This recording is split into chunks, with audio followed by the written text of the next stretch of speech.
Welcome to our show again. We're happy that you found us. We're a new show. This is our second time. We are called the God's Prophetic Surprises, GPS. So we believe that the book of Revelation is really God's GPS. We're here at the end of the world, at the last day time, for us to know exactly how to get to where we want to go, to be with God and His kingdom.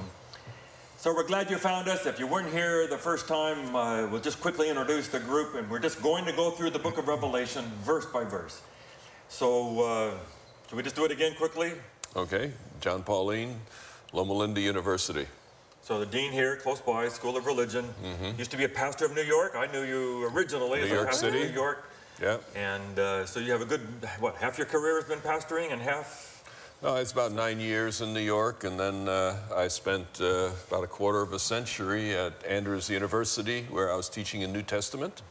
And for the last 9 years or so, I've been an administrator at Loma Linda University. Been 9 years, but you're a scholar, a theologian. You're still speaking a lot.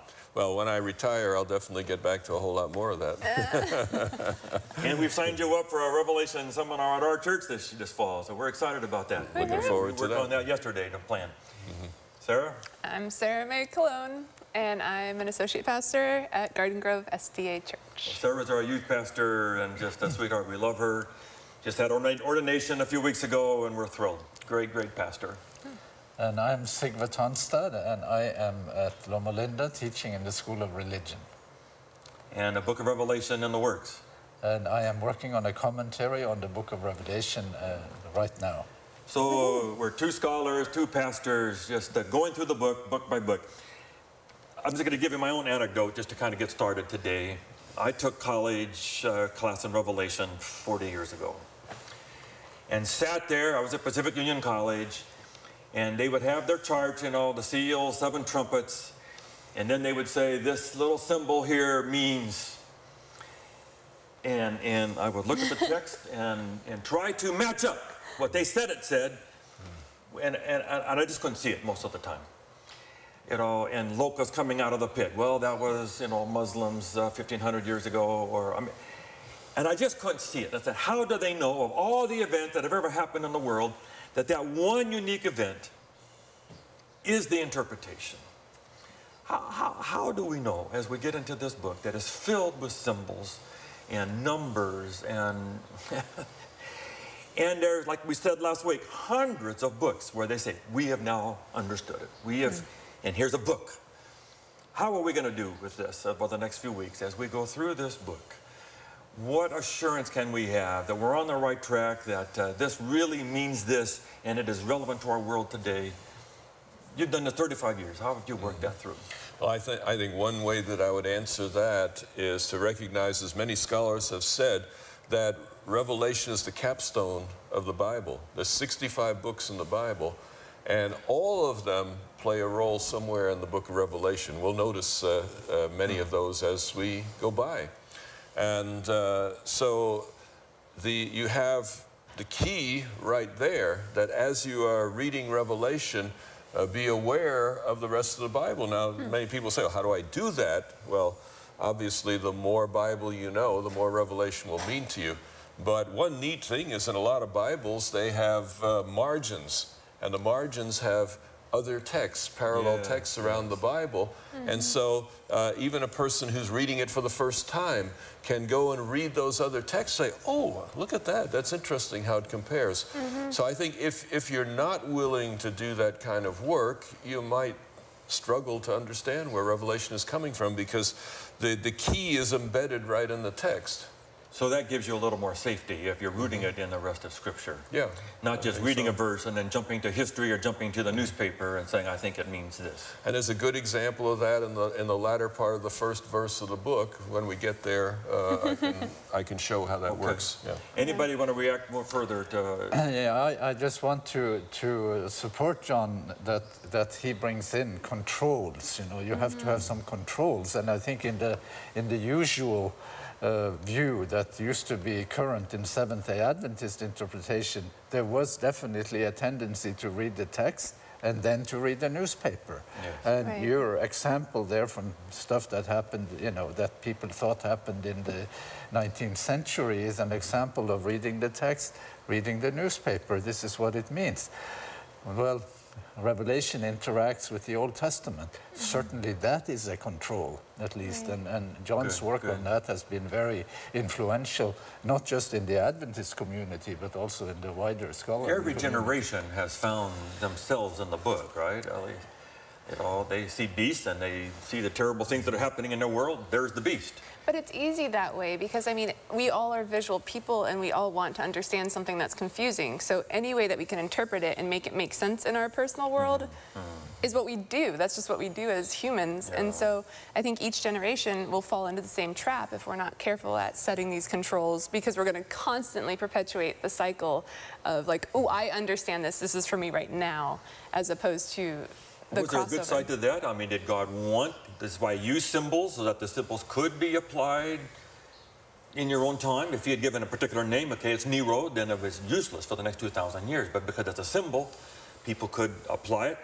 Luther certainly saw what happened in Revelation in his time. I read a quote one time, and he described how all the Bible was being fulfilled, and the time could only go a few more years. There's no way we could go a little further. 500 years ago. How do we know that we are down to the end of this and there's not another 500 years or 1,000 years from our time? We think we see all these things fulfilled as we go over this next 2 weeks. Could we be only a very interim interpretation on the way to something that's long a ways from now? Well, I think that one reason that Revelation is there is to keep us humble, that we don't get to the place where we think we have it all done. I'm just curious, do church kids know about charts? Not anymore. Not anymore much. No. It's not something you're hearing. Because a lot of the people nowadays have, I think there was such a strong reaction against them at one point that suddenly they just stopped altogether sharing them, which is good and bad. But it's not as important. Doing the math and focusing on the beast and drawing them out isn't critical anymore. It's the message of love and God and the story of... We were wrong for many of the charts. For a lot of them. And I think that we were so information driven that we missed so much of the book of Revelation and its power. And I think that's where we're trying to go, is to bring back the life that has been sucked out of Revelation and torturing people with. So I'd like to just specify some of the trends here in what has been said so far in our conversation. clarifying factor. Does Revelation have something to say about time? Yes, I think it does. Does it have something to say about events? Yes, that too. I'd say yes to that too.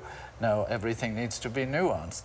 Does it have to something to say about existential human problems that will apply at all times throughout history? And yes, I think it does. And I'd like to say what that problem is.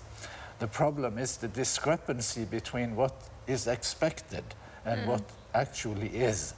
Our expectations of God. Why are things so different than we might expect? And there is a question, and there are some people who have been killed, and they wonder, God, what's going on? Why aren't you doing something? Why don't you act justly? That's right. That question. That is, in many ways, a timeless question.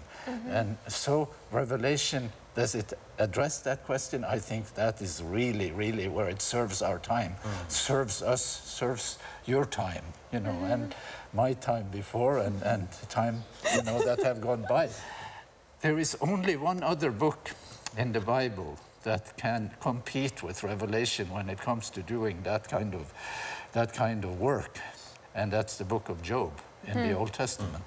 But for the New Testament, Revelation has no competition when it comes to dealing with that. You're saying Revelation, a powerful theme, is wrestling with the issue of suffering and interpreting that. And the discrepancy, yes, that we expect certain. Why isn't the world better?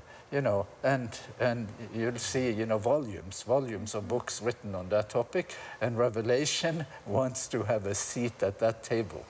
Amen, amen, amen. Now, I have to say that people who have made charts in the past and so on, there was a goal, there was a purpose. That it was a GPS in a sense. They were trying to understand where they were.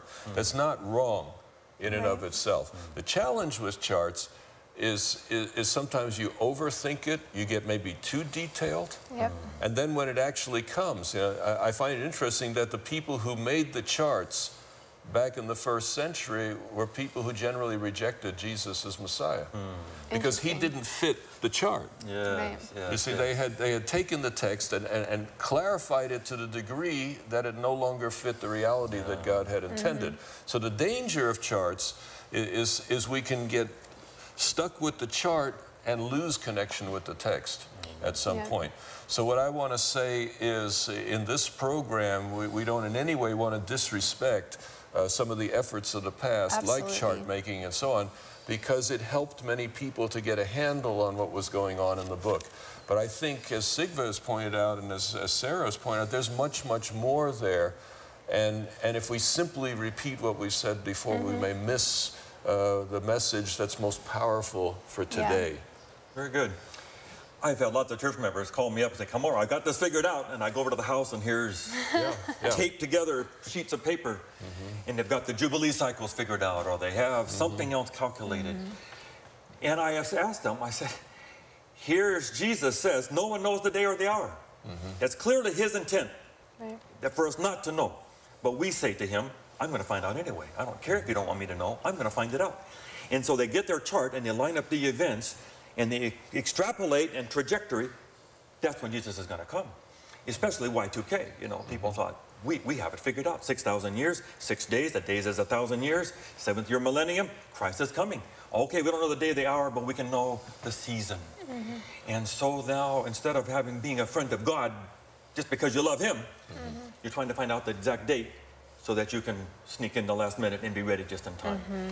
And it defeats the whole point of Jesus trying to tell us. The question that rings in my mind as I hear you talking, my wife asked me maybe 10 years ago, she said, how long have you been studying the 7 trumpets of Revelation? That was my doctoral dissertation. Yes, yes. I said, at the time, I think I said something like 27 years. And then she said, and how has that made you a better husband and father? See? Because, you know, the question I would ask somebody who's got the whole floor charted out, you see, and that can be a useful task up to a point. But when you've gone to that level of detail, et cetera, I think the ultimate question is that making you a better person? Yeah. Or is it actually distracting you from the real spiritual work that God would have you do? So I think when we're dealing with prophecy, there's a middle road between a ditch that says, you know, zombies, I don't care about it, right? Like some of your friends, you know. And on the other hand, is becoming so obsessed with the prophecy that we lose touch with the kind of things that Sigvi's been saying. The heart of God being expressed with clarity. And there are, when you look at the book of Revelation through history, you see there are surges, you know, what happened.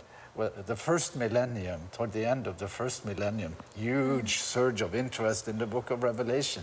You know, second millennium, another sort of surge of interest. But in both cases, kind of event-centered, you know. Now we are approaching dates. There must be something about these dates.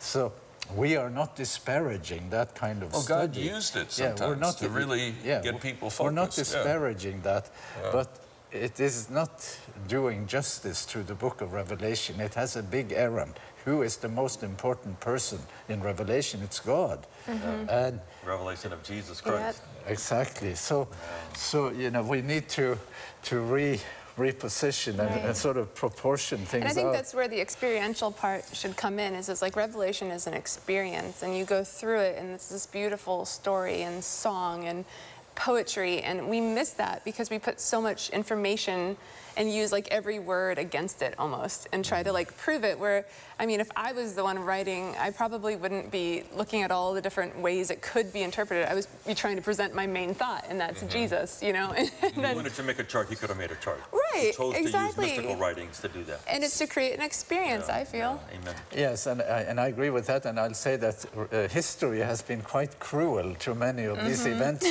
event-centered interpretation of Revelation, because history was supposed to end, and it didn't. Right. You know. So did that make Revelations a little bit more exciting? irrelevant? No, but it lost prestige. It lost, you know, we have in some ways undersold. In our tradition, we had someone who was going all over speaking, including on our campus. I was a pastor of La Sierra, you know, the year before Y2K, and publishing books. And I called them on it. And I said, "You're date setting. You know, the Bible says not to do that."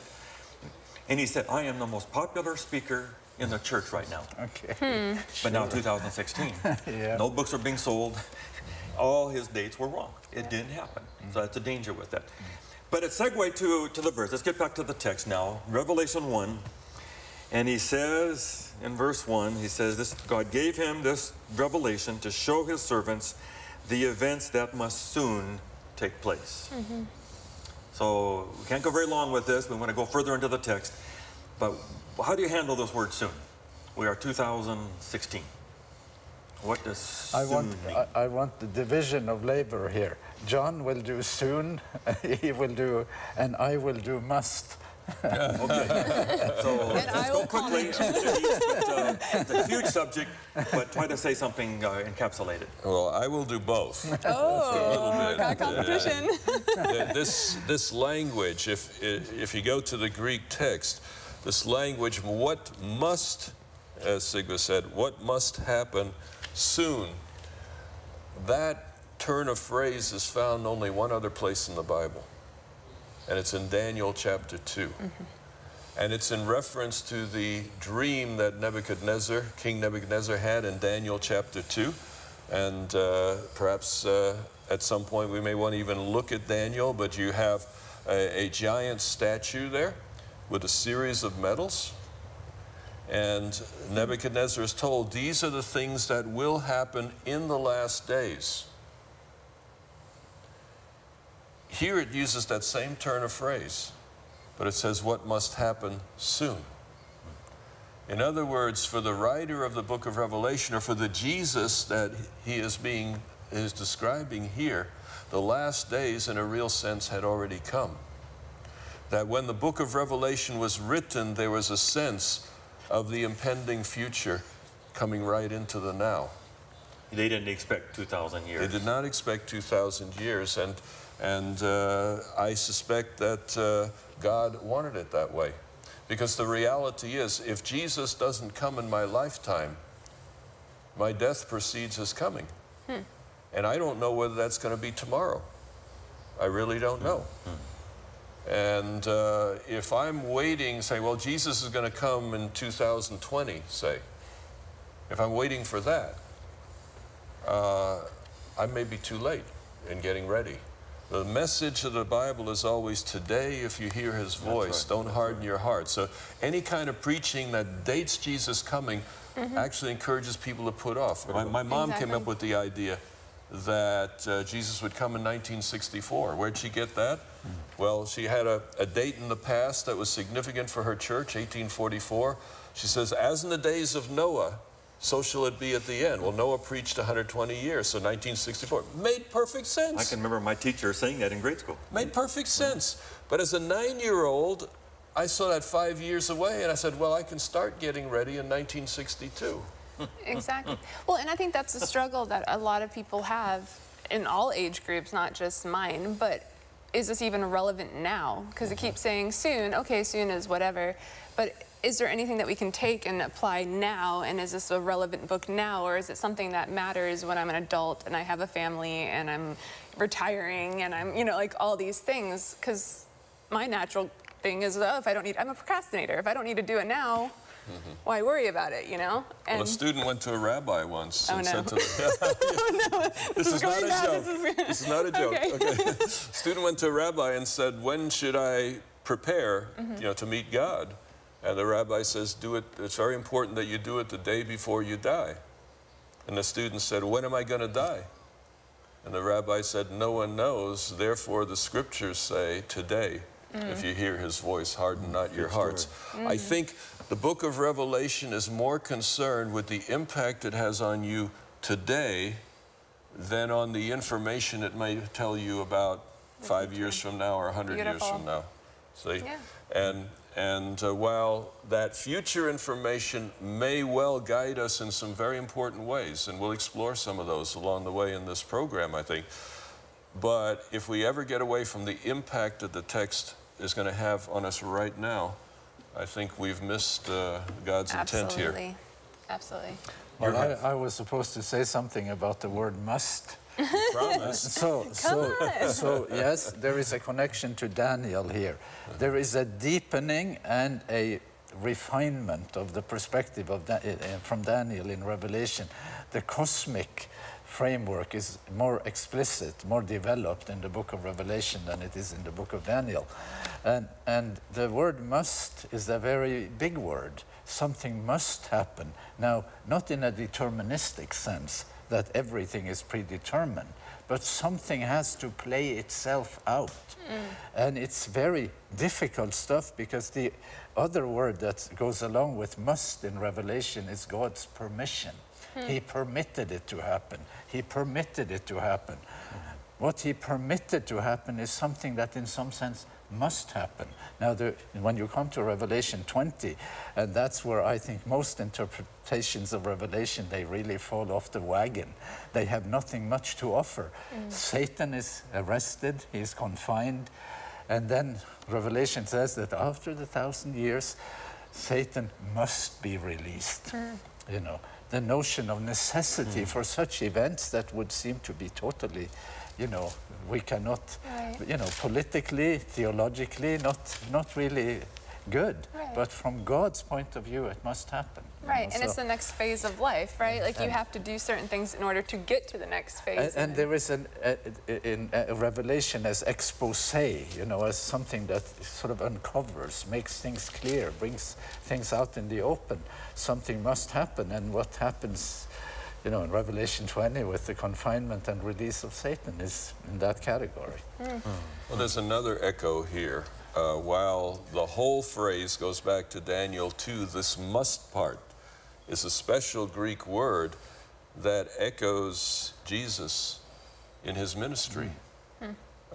Some 9 times in the various Gospels, Jesus says, I must go to Jerusalem, I must suffer, I must be persecuted by the authorities there, I must be killed, and on the 3rd day I must rise again. And I think that as the hearers, and remember, the original people connected to the Revelation were not readers, they were hearers. It says in verse 3, when we get to it, one person reads and everybody else hears. You see, the people who heard that must remember how deeply that was embedded in Jesus' own self-understanding. It was a must, not only because prophecy had said ahead of time that he would do that, Isaiah 53, for example, but it was a must because that was the way he was going to reveal what God is like. He must go to the cross because that's the place where the true character of God becomes clear like nowhere else. Beautiful. Any more you want to say about soon? We could go on for like 8 days, you know? We'll come back to it. Okay, Yeah. okay. Well, the soon, I think you were provoking us in that question, so I should say something a little directly to that. I think this concept of soon here is clearly a Greek word for rapidly. Suddenly. You know, it actually looks a little bit like taxi, you know, as I, in my mind, you know, visualize speeding taxi. It's coming real fast. And God has always portrayed things as rapid, and yet there's also evidences in the book that it's not rapid. And there's evidences of large things moving forward. So there's a tension. You find that in Jesus' teachings too, a tension between imminence, it's about to happen, and you know, the landholder went away for a long time and everybody was falling asleep. You know, the virgins were falling asleep and the servants were beating each other because they thought he'll never come back. So within the teaching of Jesus, you have this tension between the immediate and the long term. He's trying to tell you, you're never going to really know. There's some uncertainty here, and I want you to be thinking like it's near. Live as if it was going to happen tomorrow. and yet plan as if you're going to have a long life and have to prepare for retirement. Both of those need to happen. Right. When I was at Andrews University, there was a building called a seminary, and it was built in 1962. And the people who built it were people of great faith. And they believed that Jesus was coming soon. And when they laid the plans for the building, there were corners cut to make it cheaper. You see, and well, Jesus is going to come, so I mean, you don't have to build a building that'll last 500 years. Well, 40 years later, we had to redo the whole thing at a cost of $12 million, because among other things, they air-conditioned only the north side of the building. Oh, no. And so the classrooms on the south side in the summer were just unbearable. You know, Sigvi probably remembers that, and you probably remember that. Well, you don't remember that. You had the new one, right? I had the new building. So, I'd like to but they had to rebuild because they overplayed the nearness. Yeah, and I would like to make a pitch for, you know, how should the Seventh-day Adventist community see, you know, themselves in relation to time. I think for many people in our community, the most distinctive teaching in Adventism is Jesus is coming soon. That's our reason for existence. Yep. Jesus is coming soon. Now, is that bad to say that? Am I saying we shouldn't be saying it? No, it's not bad to say it. But we have again and again experienced that it didn't happen as soon as we had thought, you know. I think the genius of Adventism, if I may say so, and I'd call it the genius of Adventism, is to have something to offer for the fact that Jesus isn't coming as soon as one had said. Right. That's the story of cosmic conflict, right. The story of all the things that will play themselves out. So I would rather say that Jesus is coming soon. That mantra is in some ways not serving us as well as we may think, you know, that to sort of, you know, throw new energy into that, he's coming soon. So I'm not saying he isn't coming soon, but I'm saying we have resources. Revelation is a resource. The Gospels are resources that say the end is not yet. The end is not yet. You know, there is nuancing. And I think that that's one of the things that I struggle with the most is that we focus so much on the future sometimes that we don't live well now. And I know at our church we talk a lot about kingdom now, the concept of living well now and being good now, not just so you get a crown or whatever you think you're going to get in heaven, but because you genuinely love God and love each other and you want a healthy community. And then you have, so let me comment on that too. No, that is a value-centered way of reading the Bible, which I think is very good. It's really important. It is not an event-centered way of reading. So value-centering is really good. Yeah. Exactly. Just my pastoral story that I use with this in my Bible studies, I talk about Super Bowl friends. I don't know if you know this phrase. As soon as people get into the Super Bowl, all of a sudden, everybody that they've ever known or had any connection to shows up and says, I went to high school with you. You remember? You got some tickets? See? They haven't been friends until now. But now that you're going to be in a Super Bowl and they want to have a chance, they try to bring up all their past friendships. And these guys said, where were you before when our team was losing? And I think Jesus wants to say, I don't want Super Bowl friends. I want people who love me for who I am, want to be with me, want to live in the kingdom because it's the best way to live. If there was no second coming, I would still be your friend because I value kingdom living the way Jesus wants it. So I think there's this tension in Revelation. He says there's soon, but there are certain cosmic issues that have to be resolved. But Jesus says, I want you to be with me no matter what. And in Revelation, the first message is what?